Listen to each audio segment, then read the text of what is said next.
आपण मैंने तो जो सभा कार्य चलूला आपण मैंने उपस्थित थे सब भाषण में आम समस्त कथा रखी सारीचु ये दलर जो परिस्थिति विजु जनता दल में आज सृष्टि होती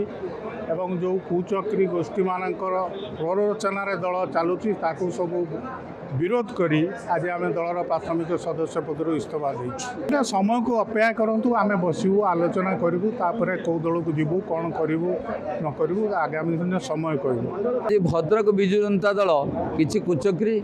जो मानकर भद्रक संगठन जिला संगठन मध्य किसी ज्ञान नाई एवं तांकरी हाथ में आज विजु जनता दल आज नवीन बाबू को मिथ्या तथ्य दे मंजुलता मंडल हूँ शशि कुमार साहू हूँ मुक्तिकांत मंडल को जो मैंने निर्दोष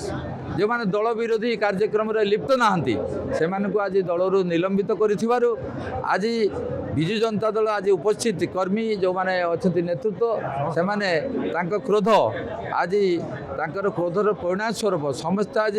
समस्त निष्पत्ति अनुजाई समस्ते प्राथमिक सदस्य पदर निष्पत्ति जे प्राथमिक सदस्य पदर आज इस्तीफा देले आगामी दिन में कार्यपन्था ग्रहण करूँ किंतु बड़ दुखर कथा ये जिलार संगठन जगन्नाथ बाबू नेतृत्व नौले ये जिलार संगठन स्वर्गत हुदानंद मल्लिक नौले बैराग जेना नौले आज परिस्थिति से जानते ना केवल नवीन बाबू सरलतार सुजोग नहीं आज से विधायक हो पार्टी एवं आगामी दिन में से ठीक शिक्षा पाइबे भद्रक जिला विजु जनता दल गढ़ निश्चय घुचुड़ जे गत 6 तारिख दिन किसी कारण न थाई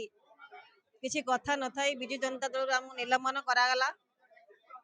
किसी कुचक्री गोष्ठी भद्रकर जो मैंने विजु जनता दल दायित्व नहीं जो मैंने जिला सभापति अच्छा से तो भद्रकर रहती ना लोक समस्या सहित रहती ना से कटक भुवनेश्वर रही राजनीति करती तेणु आमर जी कि पूर्वतन विधायक मुक्तिकांत बाबू एवं मुझे जो प्रतिदिन जो लोक मान समस्या बुझू लोक मान पाखक जाऊ तेणु से ईर्षान्वित हो से आमको निलंबन कर किसी कारण न था आपण मैंने देखिपारे आज जे जो मो संसदीय क्षेत्र में विभिन्न निर्वाचन मंडल अनेक जो सरपंच समिति सभ्य और जिला परिषद सभ्य सोसाइटी प्रेसिडेंट समस्ते आज विजु जनता दल जे